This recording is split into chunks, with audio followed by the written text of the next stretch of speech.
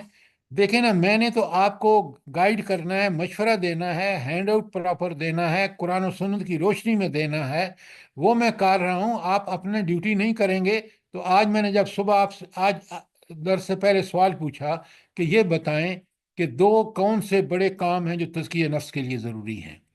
چھٹا لیکچر تھا تو آپ میں سے کسی نے نہیں بتایا کہ یتلو علیہم آیات ہی، وہاں یزکیم ہے، اور پھر یہاں آیا ہے کہ جس نے نماز پڑھی گویا اس نے تزکیہ کیا. تو یہ دو چیزیں ہمیں بالکل قرآن سے اخذ کرنی چاہیے.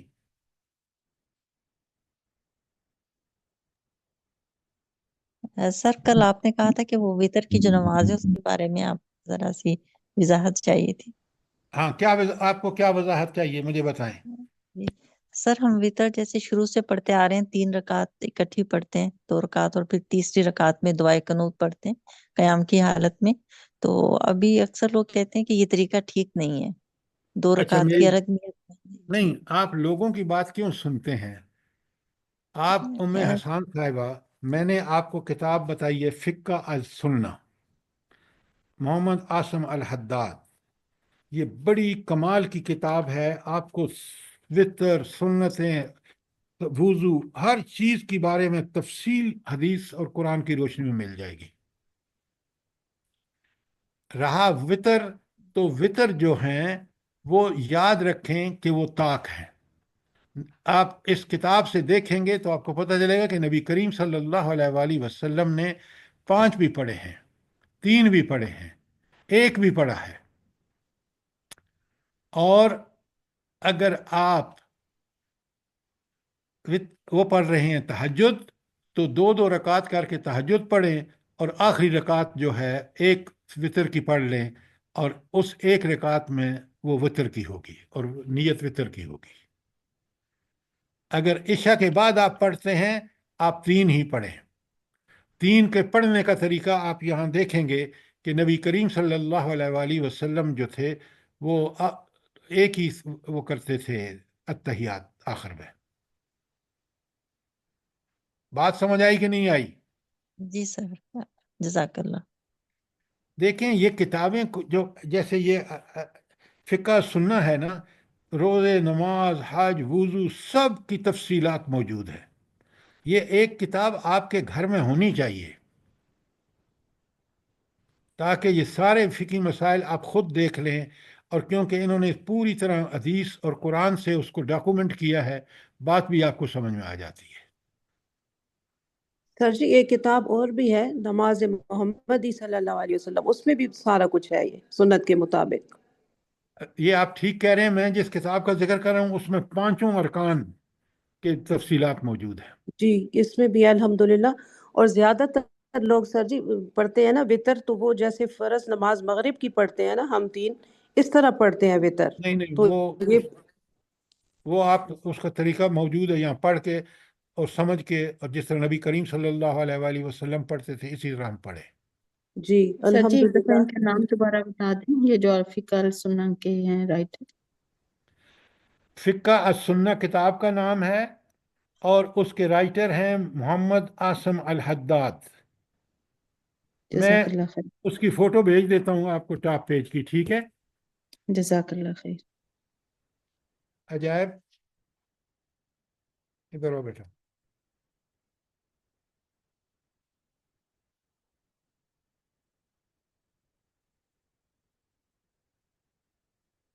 یہ ان کو بھیج دیں پیج، ٹھیک ہے؟